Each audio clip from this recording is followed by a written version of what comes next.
네, 이번에 저랑 동원님이 준비한 세미나 논문은 Is ImageNet Worse One Video라는 논문이고, 이게 이제 SSL 관련 논문인데, 기존에 그 프리트레인하는 방식을 이미지넷 같은 대용량 데이터셋을 사용해서 했다면 그거 대신에 비디오를 하나 그냥 넣어보는 건 어떤가? 라는 거에서 시작을 한 페이퍼예요. 네, 그래서 네, 이 페이퍼가 왜 쓰이게 되었는지, 그 어떤 모티베이션을 가지고 출발을 하게 됐는지 먼저 설명을 좀 해드리겠습니다.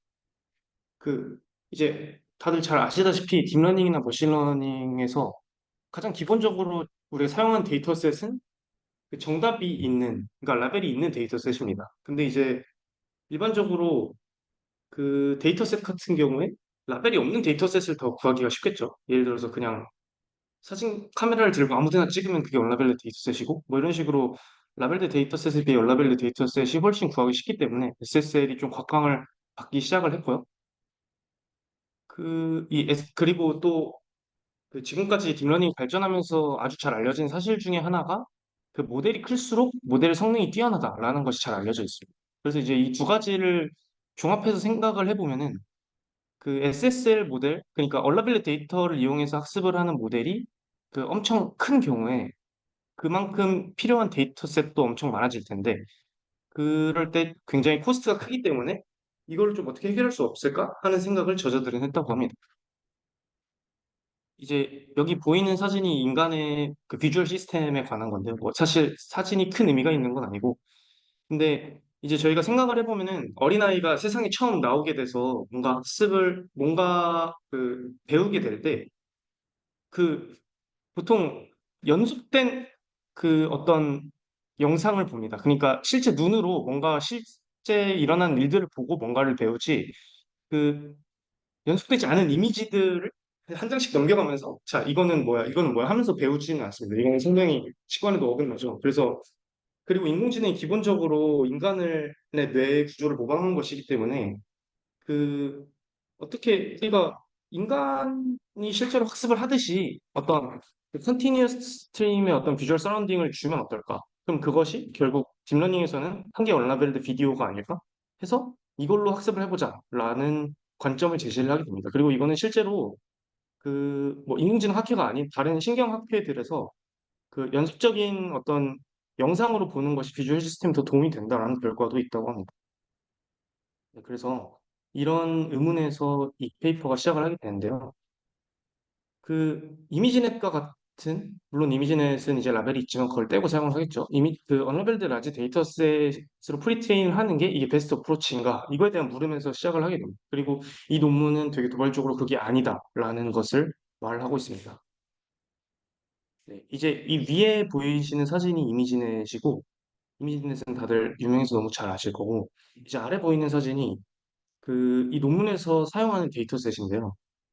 이 데이터셋 같은 경우에는 WT, 그러니까 Working Tools라는 데이터셋인데 이거는 그 1인칭으로 그 찍은 시점의 그 비디오입니다. 그래서 뭐 1인칭으로 실제 어떤 사람이 뭐 걸어 다니면서 찍은 도심을 걸어 다니고 이렇게 하면서 찍은 비디오고 뭐 짧게는 1시간에서 길게는 3시간 정도 됩니다. 뒤에 데이터셋을 다룬 파트가 있는데 거기서 자세히 소개해 드리도록 하겠습니다. 그럼 이제 간략하게 이 논문이 어떤 논문인지에 대해서는 인지가 되셨을 것 같고 메소드에 대해서 설명을 좀 해보겠습니다. 네, 일단 SSL 프레임워크에서는 그 많이들 그런 가정을 합니다. 그 어떤 어그멘테이션을 줬을 때 원래 사진과 유사도가 있을 거다라는 어떤 인간의 믿음을 가지고 하고 실제로 그것들이 효과적이었음을 많은 논문들이 보여주고 있었는데요. 근데 비디오에서는 그 사진에 비해서 이런 커레스폰던스를 얻는 게 조금 더 어렵다고 합니다. 이게 이제 이 논문에서 그 제시한 메인 메소드고 이름은 도라라고 합니다. 이게 뭐 로라를 변형한 그 다른 논문 중에 도라라는 게 있는데 그거랑은 조금 우연히 이름은 겹치지만 완전 다른 거라고 말씀을 드리고요. 그래서 멀티 오브젝트 디스커버리 앤 트래킹이라고 해서 그 비디오에 나오는 여러 물체들을 그 찾아내고 그걸 트래킹 하는데 그걸 어떻게 좀 효과적으로 했냐라는 거를 좀 보여주는 그런 메소드. 그래서 그 크게 이게 메인 피규어고요. 왼쪽을 보시면 이제 이 인풋 프레임 그 처음 시점의 인풋 프레임과 나중 시점의 인풋 프레임 이 두 개를 받아서 티처 모델에 들어가고 이 티처 모델이 멀티 오브젝트 트래커한테 그 정보를 전달을 하겠죠. 그래서 정보를 전달하면 그게 이제 멀티 오브젝트 마스크를 만들어주고 그게 이제 원래 프레임에 곱해져서 마스킹된 프레임이 스튜던트한테 가게 됩니다. 그러니까 스튜던트는 그 오브젝트가 있는 곳만 보게 되는 거죠. 그러니까 좀 더 효율적으로 학습을 할 수 있겠죠. 그리고 스튜던트가 뱉은 이제 클래스에 대한 정보가 그러니까 오브젝트들에 대한 어떤 정보가 있겠죠. 그 다음에 티처가 뽑은 오브젝트들에 대한 정보가 있고 이거 두 개의 그 크로스 엔트로피 로스를 사용을 합니다. 그래서 이 부분은 그 다이노라는 페이퍼 아시는 분들이 보면은 굉장히 구조가 유사하다는 걸 볼 수 있습니다. 그리고 이제 이 멀티 오브젝트 트래커는 단순히 여기서는 왼쪽에는 하나의 박스로 나와 있지만 실제로는 내부가 아주 복잡한 구조로 되어 있는데 오른쪽에 보이는 것 같은 구조로 되어 있습니다. 그래서 이거에 대한 각각 구조에 대한 디테일을 앞으로 이제 설명드리도록 하겠습니다. 네, 먼저 이게 아까 말씀드렸던 다이노라는 그 메소드와 도라라는 메소드를 조금 도식화해서 그린 건데 이게 사실 다이노 공식 논문에 등장하는 그건 아니고 제가 이 도라에 등장하는 것 중에 다이노에 없는 것들을 좀 지우면서 그림을 그린 거기 때문에 실제 다이노랑 조금 어느 정도 차이가 있을 수는 있지만 대충 이런 개념이다라는 걸 생각해 주시면 되겠습니다. 아, 그리고 아까 설명 안 드린 게 있는데 그 티처 모델 뒤에 스톱 그레디언트가 붙는데 이 티처 모델은 사실 업데이트가 안 됩니다. 그러니까 왜냐면 우리는 그 티처 모델을 통해서 스튜던트 모델을 업데이트해서 결국에는 스튜던트 모델을 갖다 쓰려고 하는 거기 때문에 티처 모델을 업데이트를 하면 안 되겠죠. 그래서 티처 모델은 EMA라는 방식으로 간접적으로만 업데이트가 된다고 하고 직접적으로 업데이트는 안 된다고 합니다. 그래서 여기 그레디언트가 흐르진 않고요. 그 오른쪽이랑 차이를 보면은 얘는 그냥 글로벌 뷰랑 로컬 뷰가 들어가서 티처랑 스튜던트한테 들어가고 그 차이를 크로스 엔트로피 로스로 계산을 해서 이걸 로스를 주어서 이제 학습을 하게 되고요. 그거랑 다르게 도라는 이게 좀 복잡하게 이 티처 모델이 멀티 오브젝트 트래커라는 걸 이용해서 멀티 오브젝트를 찾고 그 오브젝트를 마스킹한 걸 스튜던트에 넣어서 한다라는 그러니까 이 결국에는 이 멀티 오브젝트 트래커가 있냐 없냐 정도의 차이라고 보시면 될 것 같습니다. 네, 그래서 이제 이거 이게 구체적으로 어떻게 되는 건지 좀 알아볼 텐데요. 일단은 그 비디오는 당연히 그 여러 장의 사진으로 이루어졌다는 건 다들 아실 거고 그렇기 때문에 여기서는 T프레임의 비디오 클립이 주어져 있다고 해보겠습니다. 그러면은 여기서 HW는 그 이미지, 그러니까 그 즉 비디오 한 프레임의 레솔루션이 되고요. C는 채널의 수입니다. 뭐 일반적으로는 RGB 채널의 경우 3개가 되겠죠. 그래서 그 이미지 레솔루션 곱하기 채널 수만큼의 한 프레임이 있고 이 프레임이 이제 라지 T만큼 존재하는 그런 비디오 클립이 있다고 해봅시다. 그래서 그 VIT에서랑 마찬가지로 이 한 프레임이 패치들로 쪼개집니다. 그 여기서는 그 어, 이제 N개의 패치로 나눠진다고 하고요. 그래서 물론 당연히 겹치지 않게 N개의 패치로 나눠주고 그리고 각 패치들이 그 디멘션 D라는 임베딩의 그 리니어리 프로젝트가 되게 됩니다. 그리고 이제 앞에 클래스 토큰을 하나 갖다 붙이게 되는데요. 그러면 이제 생각해 보시면 N개의 패치가 있다 했고 이게 D개의 디멘션에 리니어리 프로젝션 됐기 때문에 ND 차원이 되겠죠. 그 다음에 하나의 클래스 토큰이 또 들어갔고 그게 D 차원일 거기 때문에 N 플러스 1 D 차원이 됩니다. 그래서 Z 클래스 토큰 그리고 Z 그 이 틸다라고 하나 틸다가 Z 틸다가 이제 그 패치에 관한 임베딩이고 Z 클래스 토큰이 앞에 하나 붙은 뒤차원 임베딩. 아 그리고 여기서 G랑 세타는 이제 파라미터고 G는 이제 비전 그 VIT의 그 비전 트랜스포머의 인코더가 되겠습니다. 그래서 여기를 보시면 이제 Z 클래스 토큰은 아까 말씀드린 대로 R에 1 곱하기 D 차원이 되고 Z 틸다는 N 곱하기 D 차원이 됩니다. 왜냐면 그 아까 말씀드렸다시피 패치가 N개 있고 이게 D 차원의 프로젝션 됐다고 했죠. 그래서 지금 아까 보여드렸던 이 전체 모델의 오른쪽 부분 그 멀티 오브젝트 트래커 부분에 들어가는 얘기를 먼저 하고 있는데요.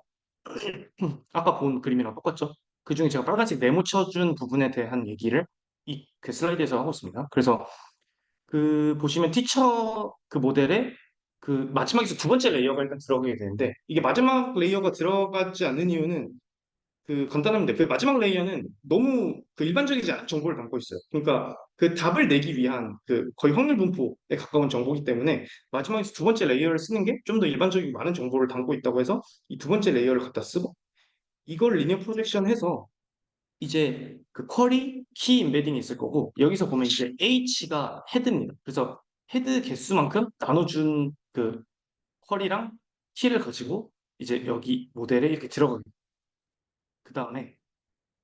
그 다음에 이제 A라는 매트릭스가 나왔는데 이건 이제 그냥 셀프 어텐션 매트릭스예요. 그래서 셀프 어텐션이기 때문에 자기 자신으로 하는 거기 때문에 그냥 그 아까 n 플러스 1개의 인풋이 있었죠. n개의 패치랑 한 개의 클래스 토큰. 그래서 n 플러스 1 곱하기 n 플러스 1개의 이런 행렬이 되게 됩니다. 그래서 이 행렬을 대충 생각을 해보면 그 이 행렬의 뭐 1,2 항은 그 클래스 토큰과 첫 번째 패치의 어떤 관계도를 나타내는 항이 되겠죠. 그래서 A의 클래스라는 벡터를 어떻게 정의하냐면 다음과 같이 정의를 합니다. 근데 이게 논문의 수식을 그대로 따온 건데 여기 좀 오타가 있는데 이게 사실은 n이 아니라 n 플러스 1이 돼야 됩니다. 그래서 A 1,2라는 거는 이제 그 이 아까 말씀드렸던 라지 AI라는 행렬에서의 그 1,2 그러니까 1행 2열에 해당하는 아이덴 그 원소가 되고요. 그게 이제 n 플러스 1까지 있다는 게 뭔 말이냐면 이제 첫 번째는 아까 뭐라 말씀드렸는지 기억나시죠? 그 맨 처음에 그 클래스 토큰이 갖다 붙는 거 했죠. 그렇기 때문에 클래스 토큰과 2번은 이제 첫 번째 패치가 되겠죠. 그래서 두 개 간의 관계를 나타내는 거고 마지막 거는 이제 마지막 패치 그 원래는 n 플러스 1로 나와야 되지만 그거랑 클래스 토큰 간의 관계. 그러니까 즉 말하자면 이 A 클래스 벡터는 클래스 토큰과 각 패치들 간의 관계를 이제 나타내는 벡터가 됩니다. 그리고 여기서 또 하나의 스킬이 들어가는데 여기서 또 이제 헤드를 아까 그 헤드 개수가 있었잖아요. 그 헤드를 다 쓰는 게 아니라 그 중에 랜덤에서 몇 개를 샘플을 해서 쓰게 돼요. 그 실제로 이 논문에서 뭐 그 뒤에 이제 익스페리멘트 부분이나 이런 데서 그 구체적으로 다뤄주시겠지만 이 논문에서 VITS 16 모델을 쓰는데 그 모델 같은 경우에는 6개 헤드를 가지고 있어요. 그래서 K가 6개보다 큰 경우는 어떻게 하냐? 오브젝트가 6개보다 많으면 어떡하지? 라고 생각할 수도 있는데 그 경우도 뒤에 익스페리멘트 파트에서 나올 겁니다. 그래서 그 랜덤 샘플된 K개 헤드를 써서 다음과 같은 AI라는 그 행렬을 하나 뽑고 그게 이제 여기 들어가서 이제 네, 랜덤 헤드들을 골라서 이 정보를 이제 그 피처들에 대한 정보를 그 계산을 해주게 됩니다. 그래서 다음으로 넘어가면 이게 되게 복잡한데 그 다음에 이제 아까 있었던 그 키 쿼리 임베딩에다가 이제 AI라는 아까 행렬 있죠? 이 AI라는 행렬은 뭐였냐면은 그 헤드들이 여러 개 있는데 그 중에 랜덤에서 몇 개를 뽑은 거였죠. 그거를 이제 쿼리 임베딩에 곱해줘서 P라는 애를 만들게 되는데 여기서 그냥 그 이게 어떻게 계산됐는지를 구체적으로 생각하는 것보다 그냥 이런 식으로 받아들이는 게 좋을 것 같아요. 그냥 P라는 거는 오브젝트 프로토타입이라고 보시면 됩니다. 그러니까 P라는 행렬이 담고 있는 정보가 어떤 오브젝트가 있는지를 트래킹하기 위한 행렬이다라고 생각을 해주시면 될 거예요. 그렇게 해서 이제 T라는 걸 얻어내게 되는데요. 이게 그 T 스텝, 그러니까 타임 스텝 T에서의 크로스 어텐션입니다. 그러니까 이제 우리가 최종적으로 원하는 결과죠. 근데 이제 이렇게 하게 되면 문제가 하나 있을 수 있는데 그 헤드가 여러 개 있었다고 했잖아요. 근데 오브젝트가 예를 들어서 한 10개 있다고 뭐 오브젝트가 3개 있고 헤드가 6개 있다고 해보면 그 어떤 그러니까 각 헤드들이 다른 오브젝트들을 잡았으면 좋겠는데 그렇지 않게 되는 경우가 있을 수 있어요. 그 그림에서 보시면은 이게 그 세 개, 그러니까 이게 어떤 경우냐면 그 아까 보여드렸던 헤드를 세 개로 샘플을 한 거예요. 그래서 RGB로 이렇게 세 개를 보여줘야 되는데 이 라지 T랑 라지 T 프라임이 있죠. 근데 이 두 번째 줄을 보면은 이제 이 청록색이나 초록색, 그 노란색 같은 거는 그러니까 RGB에서 나타날 수 없는 색이잖아요. 그러니까 두 개가 겹쳤다는 걸 의미를 하거든요. 그렇기 때문에 이게 뭔 말이냐면 그 서로 다른 헤드가 같은 오브젝트를 트랙하고 있다는 걸 보여줘야 돼요. 근데 이러면 성능이 좀 떨어지고 효율적이지 못할 수 있거든요. 그래서 이 다른 헤드는 다른 오브젝트를 봤으면 좋겠는데 라는 거를 어떻게 적용할 수 있을까라고 해서 잘 적용을 했더니 아래 그림처럼 RGB가 서로 다 다른 걸 잡고 있죠. 그러니까 겹치는 그러니까 청색이나 그 노란색 같은 색이 그 안 생기게 돼요. 그래서 이걸 어떻게 했냐면 이 싱크론 록 알고리즘이라는 걸 썼다고 하는데 이게 이제 그 정확하게는 그 행과 열을 계속 반복해서 노멀라이즈를 해주면서 이 그 곱해지는 것의 코레스폰던스를 줄이는 알고리즘이라고 합니다. 아무튼 이걸 사용을 하게 되면 그 헤드들이 서로 보는 오브젝트가 분리가 되기 때문에 그 스페이셜 오버랩을 좀 막을 수 있어요. 그래서 이제 최종적으로 리파인드 된 크로스 어텐션이 나오고 이걸 이제 저희가 갖다 쓰게 됩니다. 그래서 아까 보여드렸던 이 부분에 해당하네요. 이제 그렇게 해서 결국 이 멀티 오브젝트 트래커의 목적이 뭐였냐면 이 티처 모델에서 정보를 받아서 멀티 오브젝트 마스크를 만드는 거였는데 그게 이제 해결이 됐고요. 그 다음에 이제 오리지널 이미지는 이 티처 네트워크에 들어가고 마스크드 이미지는 스튜던트 네트워크에 들어갑니다. 그리고 다이노와 유사하게 두 개의 크로스 엔트로피를 계산을 하게 되고 그 SSL에서 아까 처음 말씀드렸던 과정을 생각해 보시면 아시겠지만 그 두 개의 다른 어그멘티드 뷰를 준비를 해서 그 결국 총 로스 펑션은 뭐가 되냐 이게 됩니다. 여기서 1이라고 되어 있는 함수는 인디케이터 함수인데 그 U랑 V랑 같을 때만 1이고 다를 때만 1이고 같을 때는 0이 됩니다. 그러니까 그 딥팀 뷰에 대해서는 사실 그 이게 SSL에서는 당연히 계산할 필요가 없기 때문에 무시를 해주게 되는 거고 결국에 이 스튜던트 네트워크랑 티처 네트워크랑의 그 크로스 엔트로피 로스를 계산을 해주게 돼서 이걸 로스로 활용을 하게 됩니다. 네, 그래서 요약을 하게 되면 이제 여기 멀티 오브젝트 트래커가 있고 다시 요약을 하면 인풋 프레임, 맨 처음 프레임이 있고 그 나중 t 시점의 프레임이 있는데 그 두 시점 간의 오브젝트 차이, 그 트래킹을 한 결과가 여기 들어가고 그래서 이 멀티 오브젝트 트래커가 그 처음 시점에 있던 오브젝트가 이 시점에는 어디로 이동했니? 라는 거를 이제 그 비전 트랜스포머를 이용해서 정보를 주고 그 받은 정보를 스튜던트가 학습을 합니다.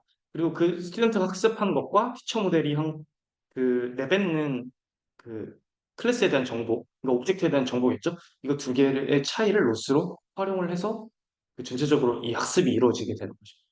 그러니까 결과적으로 이 스튜던트 모델을 갖다 쓴다고 생각하시면 됩니다. 네. 여기까지가 메소드였고 혹시 질문 있으실까요? 너무 중간에 끊는 거 없이 와다다다 했던 것 같은데 혹시 질문 있으실까요?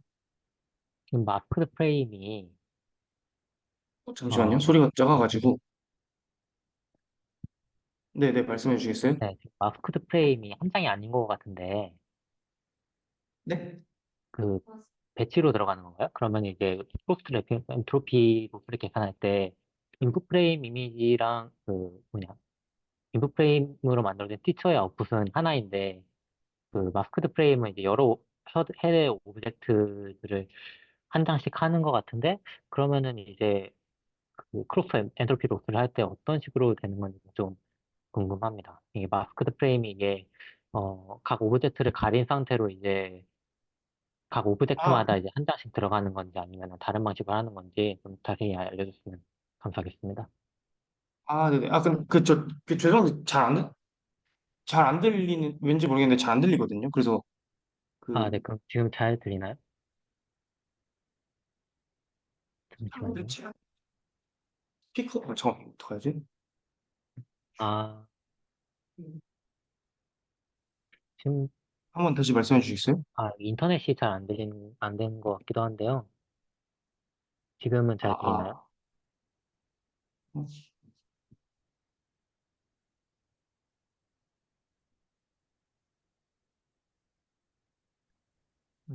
저는 상유 말하는 거 잘 들리는데 혹시 거기 스피커 문제 아닐까요?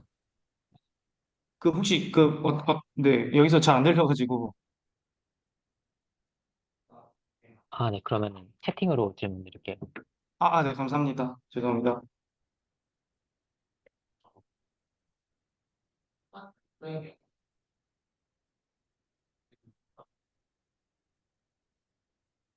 그러면 여러 사람 이렇게 색깔 아니 그냥 하나인데 왜 그렇게 좀 모르겠는데 그냥 쭉 지금 들어가면 하나를 누가 마스크가 옷을 버리고 있으면 옷이 마스크가 옷이다 마스크가 맞아요. 그러니까 그래도 하나를 쓰면 좀 그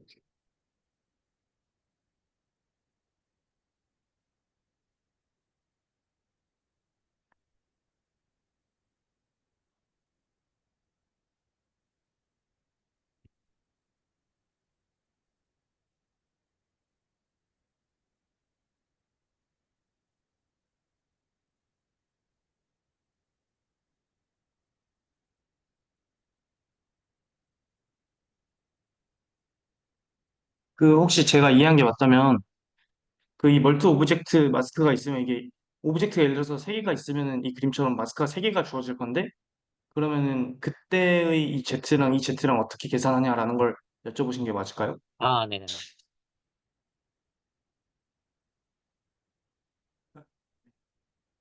맞습니다. 아, 맞아요. 아, 그 이게 그 잠시만요. 제가 그림을 살짝 그리면 주석 달리. 예를 들어서 제가 그림 이 오브젝트가 두 개 있다고 한번 해볼게요.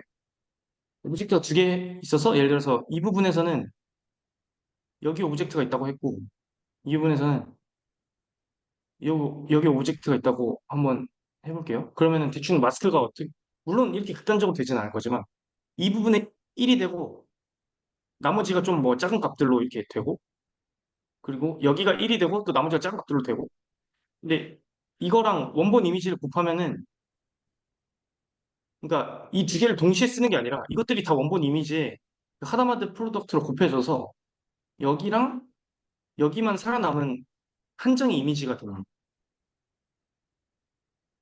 그래서 얘랑 같은 차원이 돼. 아, 그러면 이제 중요한 오브젝트만 남겼다는 얘기죠? 백그라운드 같은 거는 표시가 안 되는 아, 이미지로 맞아요, 맞아요. 판단했을 때 원래 네네네. 이거 상단이랑 맞아요, 맞아요. 비슷하게 이게 되는 걸 목표로 한다 예, 하시는 예. 그러니까 막 진짜 뭐야 쌤처럼 모든 오브젝트를 다 잡겠다 이게 아니라 그 보이는 메인 몇 개만 잡는 거고 실제로 이 뒤에 시험에서 나오겠지만 살짝 스포를 하면 한 오브젝트 3개 정도만 잡을 때가 제일 학습이 잘 된다고 해요. 이게 근데 결국에는 그럼, 그 비전 인코드 성능을 올리는 게 목적이기 때문에 모든 오브젝트를 다 잡아내는 게 아니라 근데 그러면은 굳이 그 SK를 할 필요가 있나요? 그 다른 헤드마다 이제 오브젝트가 비슷하게 나온다고 해도 어차피 한 장으로 되는 거면은 왜 아, SK라는 알고리즘이 필요한 건지. 근데 그러니까 그렇게 되면은 맞아요. 저도 그 생각 했었거든요. 그러니까 어차피 결국에 그 하나로 볼 거면은 그냥 여러 개가 동시에 똑같은 거 다 봐도 되는데 근데 그게 다양한 특색을 못 잡아낸다? 그냥 이게 포인트인 것 같아요.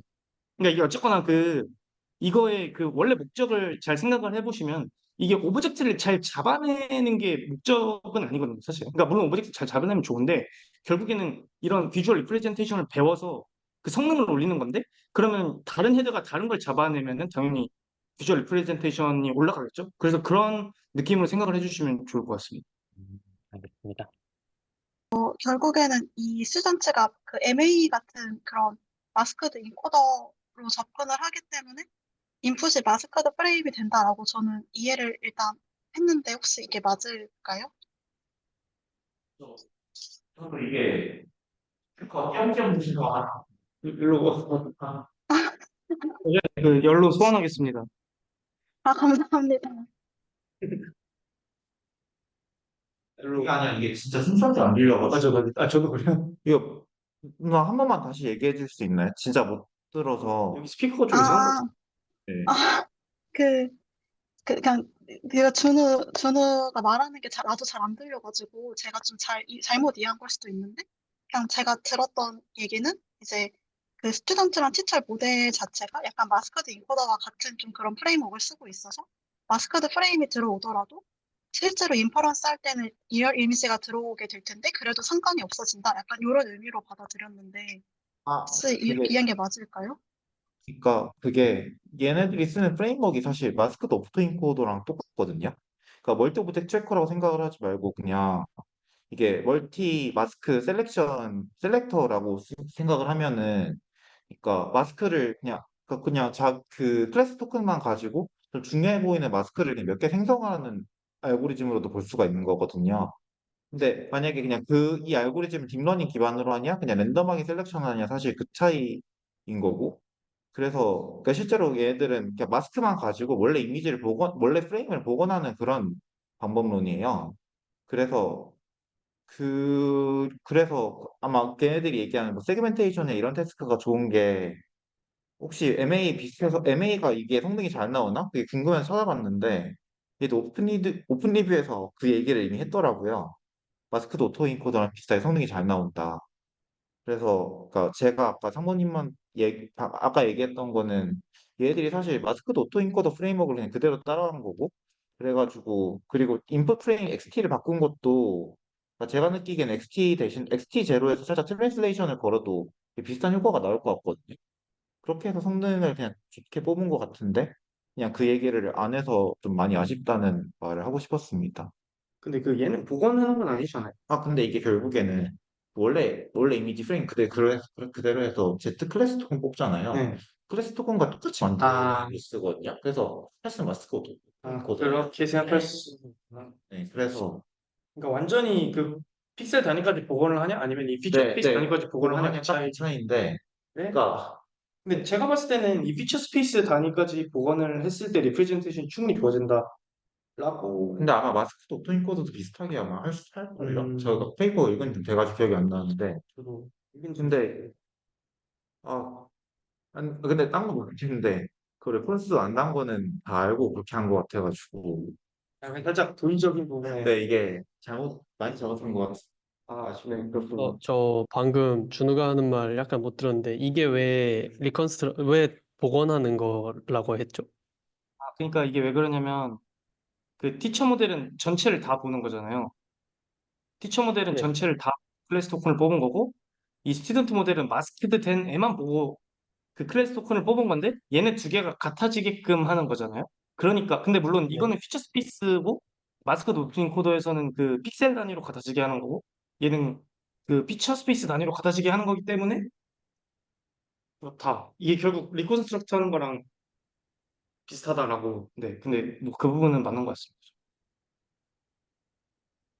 근데 저 생각, 네, 근데 그렇게 되면 저 마스크가 오브젝트에는 1이고 오브젝트가 없는 부분은 0인 마스크니까 결국 저 스튜던트가 배우는 게 오브젝트의 정보가 아니고 오브젝트 주변의 정보를 좀 복원을 하면서 배운다라고 이렇게 이해가 됐는데 근데 스튜던트가 결국 배우고 싶은 게 사실 그 오브젝트의 특성이 아니었나요? 그러면 그 주변을 배우고 있는 건가요?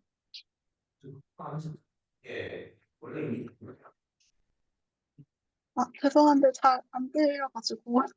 그 어, 로스가 아, 말하는 게 원래 이미지를 네. 복원해라라는 느낌이어가지고 라고 하셨어요.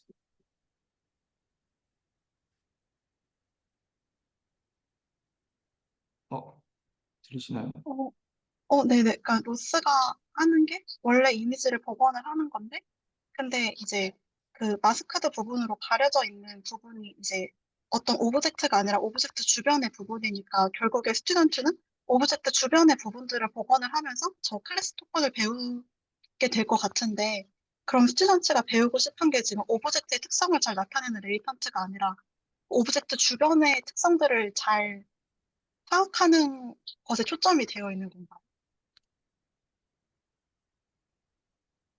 네, 근데 그것도 맞는 것 같아요. 근데 어쨌거나 그 말씀하신 두 개 다, 그러니까 이게 주 목적이 그 복원, 그러니까 물론 여기서 복원을 한다고 하지만, 리컨스트럭션을 한다고 하지만 주 목적은 그냥 비디오 하나 갖고도 언라벨드 데이터로 학습한 것처럼 학습을 시킬 수 있느냐 이거기 때문에 그 관점에서 보면은 뭐 좋은 리프레젠테이션을 배우는 거니까 나쁘지 않을 것 같다는 생각이 듭니다. 좀 되게 추상적이긴 하지만. 아, 네, 알겠습니다. 감사합니다. 네, 감사합니다. 네, 다음 파트로 넘어가도 될까요? 네, 넘어가겠습니다. 다음부터는 그 데이터셋과 익스페리먼트 파트부터는 동관님이 발표해 주시겠습니다. 네. 뒤이어서 데이터셋부터 이제 제가 발표를 진행하겠습니다. 데이터셋은 맨 처음에 상범님이 말씀을 잘 해주셨는데 워킹 투어 데이터셋을 줄여서 WT 데이터셋을 이 저자들이 만들었다고 해요. 그래서 이건 어떻게 만든 거냐면 그냥 단순히 이제 사람의 시야가 있을 법한 그 위치에 카메라를 달고 그 다음에 이 도시 주변을 그냥 걸어 다니는 것만으로 끝나는 그런 동영상입니다. 뭐 특별한 구도나 아니면 뭐 특별한 대상을 이렇게 씬에 잡거나 이런 거 없이 그냥 걸어 다니는 게 끝이고요. 그 대신 이제 레졸루션이 4K로 굉장히 좋고 그 그리고 뭐 어노테이션도 딱히 달지 않았고, 그리고 2~3시간 정도 길이로 깁니다. 그래서 뭐 그냥 4K라는 좀 장벽이 있긴 하지만 어쨌든 좋은 카메라로 걸어 다니기만 하면 되는 그런 데이터셋이라서 생성이 되게 쉽다는 장점이 있습니다. 뭐 2가지 정도만 제가 이렇게 뽑아왔는데요. 이게 동영상이다 보니까 네, 앞에서 그 몇 가지 썸네일만으로 보여드리긴 조금 어려울 것 같아서 이렇게 재생되는 영상을 조금 따왔는데 이렇게 보시는 것처럼 이게 자연물을 대상으로 찍은 게 아니라 도시에 사람도 많고 건물도 많고 물건도 많고 이런 환경에서 찍은 거라고 보시면 됩니다. 그리고 뭐 여기 있는 둘 다 유럽 배경인데 뭐 아시아 배경도 있고 그렇게 좀 다양한 위치에서 가져왔습니다. 얘들을 어떻게 우리가 생각할 수 있을까라고 봤을 때 이제 첫 번째로는 다른 비디오 데이터셋과 비교했을 때 이제 길이가 되게 길고 그리고 해상도가 높다는 2가지 차이점이 있습니다. 그래서 보시면은 이건 이제 실험 결과는 아니고 데이터셋끼리 어, 데이터셋이 가지고 있는 특성을 비교해 놓은 표인데요. 보시면은 동영상 이 레졸루션도 보통 FHD 뭐 1920 곱하기 1080 요 정도가 기존에 제일 높은 거였다면 이제 거기서 해상도가 이제 2배 이상 높아졌다고 보시면 될 것 같고 그래서 길이도 그렇고요. 길이 면에서도 예, 이게 동영상 전체 여기 에버리지 듀레이션이 있고 그냥 듀레이션이 있는데 이제 에버리지 듀레이션이 하나당 이제 얼마나 긴가를 따지는 것이고 그 오른쪽에 듀레이션은 뭐 이게 동영상 개수만큼 곱한 건데 어쨌든 이 에버리지 듀레이션 왼쪽 거 보면은 이제 월등히 긴 것을 볼 수 있습니다. 그래서 좀 정보량이 많지 않나 이렇게 볼 수 있고 그리고 다른 데이터셋은 이렇게 클래스의 등장 비율을 맞춘 그런 게 있어요. 밸런싱 작업을 거친 게 있고 또 어노테이션을 붙인 게 있고 이런데 그게 필요 없어서 쉽게 만들 수 있다는 장점이 있습니다.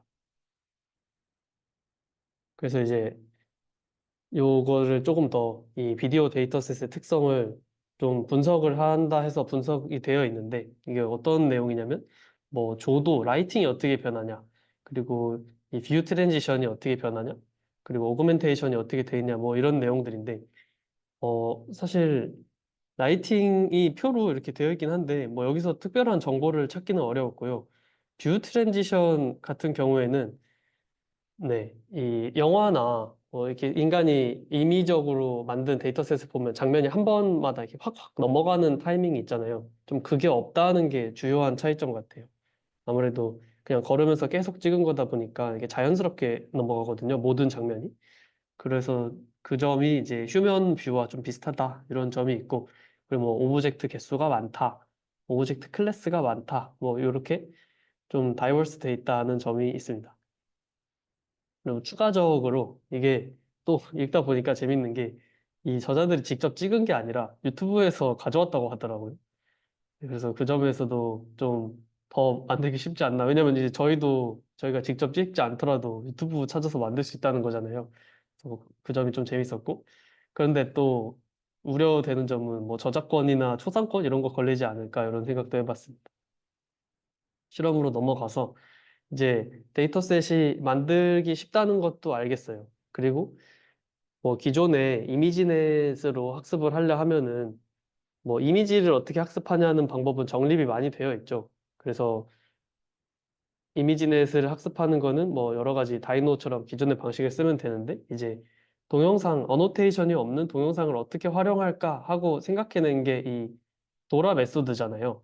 도라 메소드 뭐 앞에서 설명을 잘 드렸지만 뭐 다시 조금 더 간략하게 설명을 드리자면 하나의 오브젝트가 등장하기 시작하면 이제 그거를 몇 가지 프레임에 걸쳐서 이렇게 잘 따라가는 방식으로 학습하는 새로운 프레임워크란 말이에요. 그래서 동영상에 특화되어 있다 이렇게 보시면 될 것 같은데 이 도라 메소드가 얼마나 유용한지부터 먼저 체크를 합니다. 그래서 이 슬라이드에 있는 표들은 데이터셋은 고정해 놓고 그냥 도라 메소드가 얼마나 효과가 있나를 검증한 표들입니다. 비교 대상은 다이노고요.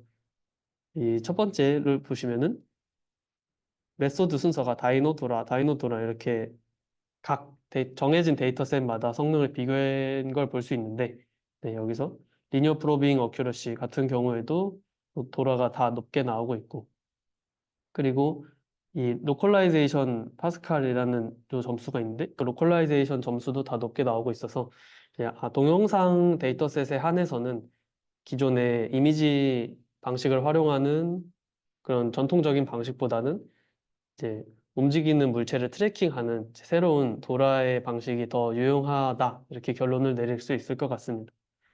이렇게 첫 번째 표에 대한 내용이었고, 이제 두 번째, 세 번째 표는 뭐 다른 모델과 비교를 한 건 아니고 도라 자체만의 어블레이션인데, 여기서 가운데 게 좀 중요한 것 같은데, 여기서 K가 보시면 1, 2, 3, 4, 5, 6, 16, 32 이렇게 올라가잖아요. 이게 K가 뭐냐면 트래킹하는 오브젝트의 개수입니다. 그래서 이 아까 클래스 토큰에 대한 얘기가 나왔는데, 클래스 토큰이 멀티 헤드에 한 헤드마다 하나밖에 없거든요. 그래서 이게 헤드가 하나의 오브젝트를 트래킹한다. 즉, 하나의 헤드는 하나의 오브젝트와 대응될 수 있다. 이런 개념을 가지고 가요. 그래서 여기서 사용한 VIT가 헤드가 6개여서 지금 1, 2, 3, 4, 5, 6은 그 하나의 헤드에 하나가 트래킹 하는데 이제 그걸 몇 개까지 쓸 것인가. 그러니까 6개 중에 지금 보시면 3이 제일 성능이 좋은데 6개 헤드 중에 3개는 버리고 이제 3개만 우리가 트래킹 했을 때 성능이 가장 좋다. 이걸 나타낸 거고요. 그리고 이제 16, 32 요거는 6개를 넘어가서 의문이 좀 있었는데 찾아보니까 기존의 VIT에서 좀 변형을 가했다고 합니다. 근데 꼭 오브젝트가 늘어나는 게 마냥 좋다기보다는 그냥 적당히 적은 개수일 때 제일 좋았다는 걸 볼 수 있고요. 그리고 가장 오른쪽은 막 마스킹에 대한 부분이 얘기가 나왔었잖아요. 아까 그 각 헤드마다 보는 물체가 이제 서로 오버래핑 되지 않으면 좋겠다 뭐 이런 말씀을 했는데 이제 그 부분이 여기 SK 초록색 체크된 부분이거든요. 그래서 SK가 적용이 되고 또 마스크는 이제 오브젝트에 맞춰서 줬을 때, 즉 이게 지금 저희가 앞서서 본 도라 메소드를 그대로 사용했을 때 성능이 가장 좋았다 이렇게 보일 수 있습니다. 그러면 이제 모델에 대한 검증도 끝냈고 데이터셋의 특성도 살펴봤으니 이 둘을 조합한 최종적인 성능을 저희가 봐야겠죠. 그래서 컴프레헨시브 레졸루트라고 해놨는데 여기부터는 이제 다이노가 원래 잘 학습하는 이미지넷으로 학습을 시키고 이제 이 본 논문의 메소드인 도라가 원래 학습하기로 고안되어 있는 그 워킹 투어 데이터셋으로 학습하고 이렇게 각자 잘하는 걸로 했을 때 점수를 비교하는 표를 가져왔습니다. 그래서 제가 빨간색으로 이렇게 박스 쳐놓은 게 그것에 해당하는 건데 이제 보시면은 다이노는 100의 폭 동안 이미지넷 1K에서 트레이닝 시킨 거고 도라는 100의 폭 동안 워킹 투어스 데이터셋 10개 있다 했잖아요. 그 10개의 동영상을 다 본 겁니다.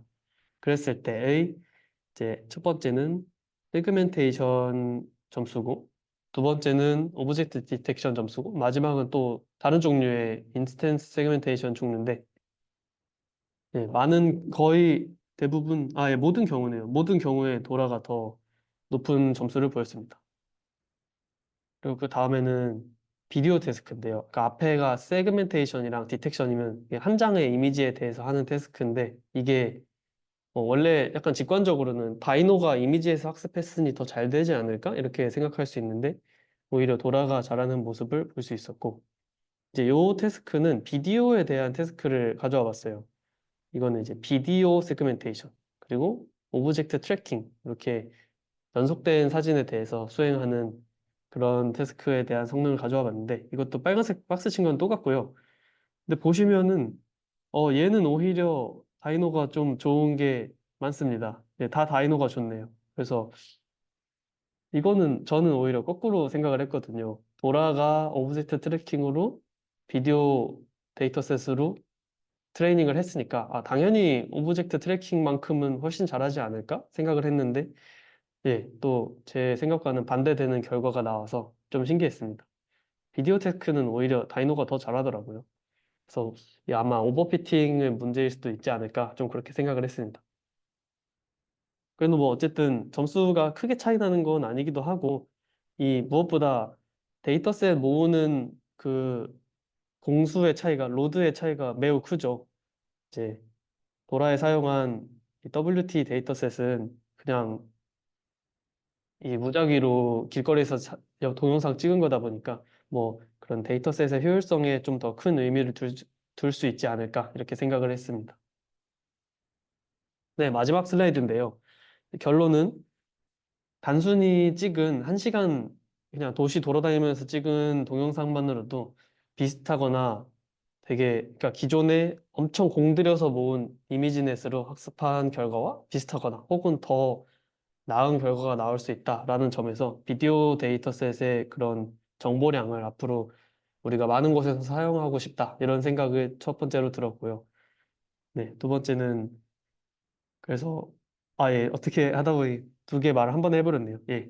밑에 쓰여 있는 거는 이제 정보량이 굉장히 많은 비디오 데이터셋의 앞으로 가능성을 좀 저희가 볼 수 있겠다 이런 생각을 했습니다. 네, 제 발표는 여기서 끝이고요. 혹시 더 질문이 있으실까요?